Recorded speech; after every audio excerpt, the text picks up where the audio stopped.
Hello students, आज के इस वीडियो में हम लोग बात करने वाले हैं AIBE20 के फॉर्म में एक डिक्लेरेशन फॉर्म आ रहा है। तो वो किन को भरना है, किन को नहीं भरना है, साथ ही में वो कैसे भरा जाएगा, उस पर कंप्लीट डिटेल आप लोगों को दी जाएगी। उसके साथ ही आप लोगों को वो अपलोड कहाँ पर होगा ये भी आप लोगों को इसी वीडियो में बताया जाएगा। तो वीडियो आप एंड तक बने रहिए। देखिए, जैसे ही आप लोग AIB का फॉर्म ओपन करते हैं तो कुछ ये डैशबोर्ड आपका खुल कर आता है। और जैसे आप ये डैशबोर्ड खोलते हैं तो नीचे की तरफ आपको यहाँ पर ये लिखा आता है, are you candidate without enrolment certificate और in a final semester of a 3 year या final 5 year integrate LLB degree course. जैसे ही आप इस पर यस करते हैं, अभी नो कर देंगे, मतलब आपका अगर इनरोलमेंट हो चुका है और आप फाइनल ईयर के स्टूडेंट नहीं हैं तो आपको नो कर देना है। ठीक है, फिर तो आपको कुछ भी भरने की ज़रूरत है ही नहीं, आपको सीधे इनरोलमेंट सर्टिफिकेट आपको लगाना है, यहाँ पर दिख ही रहा है आपको। लेकिन अगर आप अभी फाइनल सेमेस्टर के स्टूडेंट हैं अपने, या फिर आपका इनरोलमेंट नहीं हुआ है, तो आपको यहाँ पर डिक्लेरेशन फॉर्म देने की ज़रूरत है और यहाँ पर यस करने की ज़रूरत भी है। जैसे ही आप डाउनलोड अंडरटेकिंग फॉर्म पर आप क्लिक करते हैं तो आपके सामने ये एक फॉर्म जो है डाउनलोड हो जाता है। ठीक है, अब यहाँ पर देखिए, पहले जो इसमें दिया हुआ है वो यहाँ पर आप लोग देखें कि फर्स्ट में तो आपको अपना नाम लिखना है, सेकंड वाले कॉलम में आपको फादर का नाम लिखना है, फिर अपना एड्रेस यहाँ पर दे देना है। उसके बाद नीचे की तरफ यहाँ पर 4 ऑप्शन दिए हुए हैं, इन 4 में से कोई एक पर आपको टिक करना है और यहाँ पर जो 4 ऑप्शन दिए हैं उनको भी ऐसे ही फिल करना है। अब जैसे कि मान लीजिए कि यहाँ पर फर्स्ट में लिखा हुआ है कि I am a final year final semester law student with no backlog from previous semester. I am currently enrolled in a BCI recognized university or college approved by the BCI and affiliated with a BCI recognized university. मतलब I am a final year final semester law students, मैं final year final semester का student हूँ, कोई backlog नहीं है और currently enroll हूँ BCI के रिकॉग्नाइज यूनिवर्सिटी में, कॉलेज में। ठीक है, अगर आप केवल स्टूडेंट हैं, ठीक है, तब के लिए हैं, अभी आप पढ़ रहे हैं, मान लीजिए आप 5th सेमेस्टर में हैं या फिर अभी 6th सेमेस्टर में हैं, तो आपको फर्स्ट ऑप्शन चूज करना है। सेकंड ऑप्शन क्या है कि I have complete my final semester exam, मेरे फाइनल सेमेस्टर के एग्जाम क्लियर हो गए, विद नो बैकलॉग, कोई बैक नहीं है, and I am waiting for final result, आपके एग्जाम क्लियर हो गए हैं लेकिन आपका रिजल्ट नहीं आया है। ठीक है, तो आपको सेकेंड ऑप्शन चूज करना है।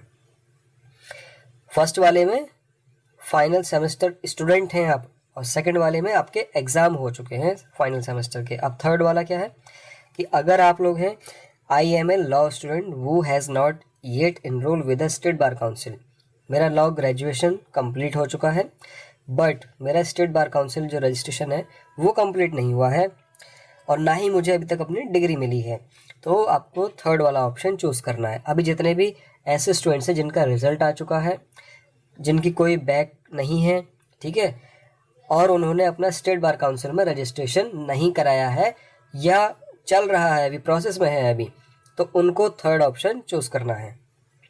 फोर्थ ऑप्शन किन के लिए है कि I am a law graduate currently employed in a company, ठीक है, जॉब या सर्विस जो भी है, and have either not enroll or surrender my enrollment due to my employment. I understand that if I pass AIB, I will be eligible for enrollment for 6 months. After this period, I will need to reappear for AIB to continue practicing law. ठीक है, इसमें कहा गया है कि आप law graduate हैं और करंटली आप लोग एम्प्लॉय कहीं हैं किसी कंपनी में, अगर आप काम कर रहे हैं किसी कंपनी में और या फिर आपने सरेंडर कर दिया था तो आप लोगों को यहाँ पर वापस से सब काम करना पड़ेगा, रजिस्ट्रेशन वगैरह कराना पड़ेगा। और अगर आप लोग जॉब कर रहे हैं तो आपको जॉब छोड़नी पड़ेगी, उसके बाद आपको रजिस्ट्रेशन कराना पड़ेगा, या फिर आपको क्या बोलते हैं उसको, जो 6 मंथ है उसके पीरियड में आपको अपना जो इनरोलमेंट सर्टिफिकेट है वो अपलोड करना होगा। और आप लोग सारी कंडीशन फोर्थ वाली पूरी कर चुके हैं पहले से ही, तो मतलब आप लोग ग्रेजुएट भी हैं, आपने जॉब छोड़ दी है और आपके पास AIB का सर्टिफिकेट, जो स्टेट बार काउंसिल का सर्टिफिकेट है वो नहीं है, तो वो आपको मिल जाएगा अगले 6 महीने में, तो ये आपको अपलोड करना है। ठीक है, ये फोर्थ वालों के लिए जिन्होंने जॉब कर रखी है या फिर अपना सरेंडर कर दिया है सर्टिफिकेट, उनके लिए है। तो यहाँ पर हमारा जो मेन है वो हम थर्ड वाला ही सिलेक्ट करेंगे, क्योंकि बहुत सारे स्टूडेंट लॉ ग्रेजुएट हैं और उन्होंने अभी तक स्टेट बार काउंसिल में रजिस्ट्रेशन नहीं कराया है, क्योंकि उनका रिजल्ट जो है हाल फिलहाल में ही पब्लिश हुआ है। थर्ड वाला ऑप्शन तभी चूज़ करना है जब आपकी कोई बैक ना लगी हुई हो पिछले किसी सेमेस्टर में। क्लियर हो गई हो वो एक अलग बात है, लेकिन अब बची ना हो कोई बैक, ठीक है।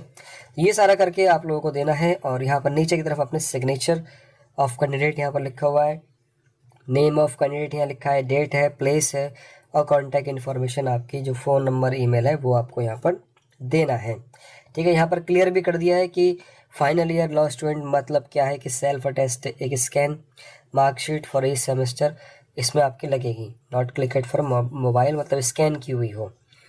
For the LLB 3 year marksheet of first semester two 5th semester तक की, अगर आप फर्स्ट वाले ऑप्शन में आते हैं फाइनल ईयर लॉ स्टूडेंट्स हैं तो, और 5 ईयर वाले के लिए 1 से लेके 9th सेमेस्टर तक की मार्कशीट लगेगी।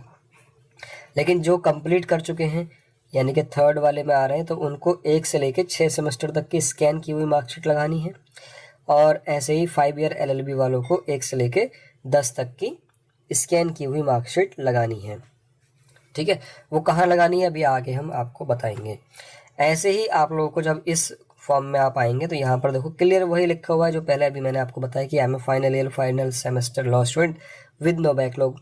अगर आप लोग स्टूडेंट हैं, अभी पढ़ रहे हैं, अभी कॉलेज में हैं, और आप लोग BCI रिकॉग्नाइज्ड यूनिवर्सिटी से ही पढ़ रहे हैं, ठीक है, तो उसको फर्स्ट का ऑप्शन चूज़ करना है। जिसका ग्रेजुएशन कंप्लीट हो गया है और किसी जॉब में है, या फिर जॉब छोड़ दी है, या फिर उसने अपना जो स्टेट बार काउंसिल का रजिस्ट्रेशन सर्टिफिकेट है वो सरेंडर कर दिया है या नहीं किया है, जो भी है, अगर आप लोग जॉब एम्प्लॉई हैं तो आपको सेकंड वाला ऑप्शन चूज़ करना है। थर्ड वाला ऑप्शन उन्हें चूज़ करना है जिनका लॉ ग्रेजुएशन कंप्लीट हुआ है बट वो अभी तक किसी भी स्टेट बार काउंसिल में रजिस्टर्ड नहीं है, ठीक है। डिग्री तो उनकी आई नहीं हो क्योंकि अब इनका रिजल्ट ही पब्लिश हुआ है, तो थर्ड वाला ऑप्शन ज़्यादातर स्टूडेंट्स को चूज़ करना है।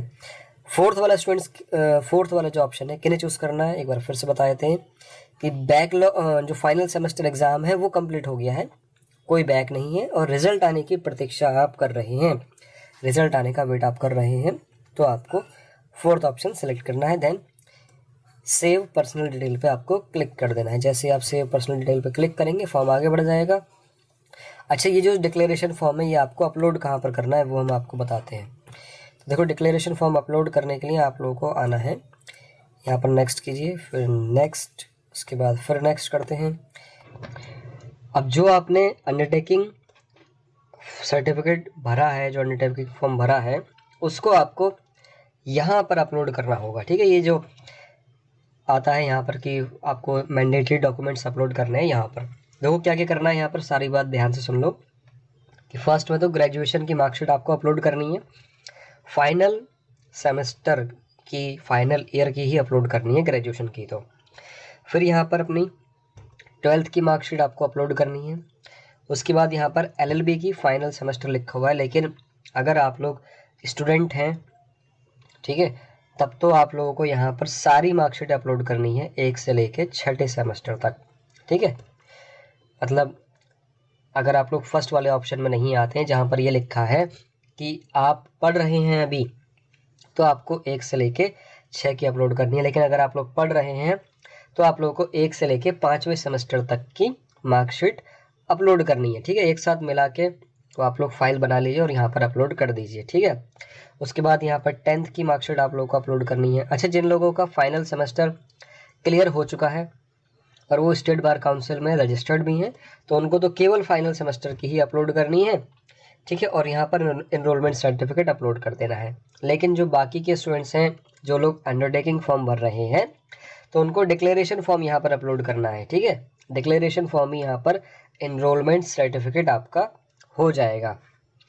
तो ये सारा काम करके आप लोगों को फॉर्म सबमिट कर देना है। रुपये की फीस, और SC ST OBC में, SC और ST में 2500 रुपये की फीस पे करके आप लोगों को 30/11 में जाकर अपना एग्ज़ाम दे देना है जाके, ठीक है। इसके संबंध में अभी काफ़ी और इन्फॉर्मेशन आप लोगों को बहुत जल्दी मिलेंगी। ऐसे ही और इन्फॉर्मेशन के लिए हमारे साथ जुड़े रहें। चलिए फिर मिलते हैं नेक्स्ट किसी इन्फॉर्मेटिव वीडियो में।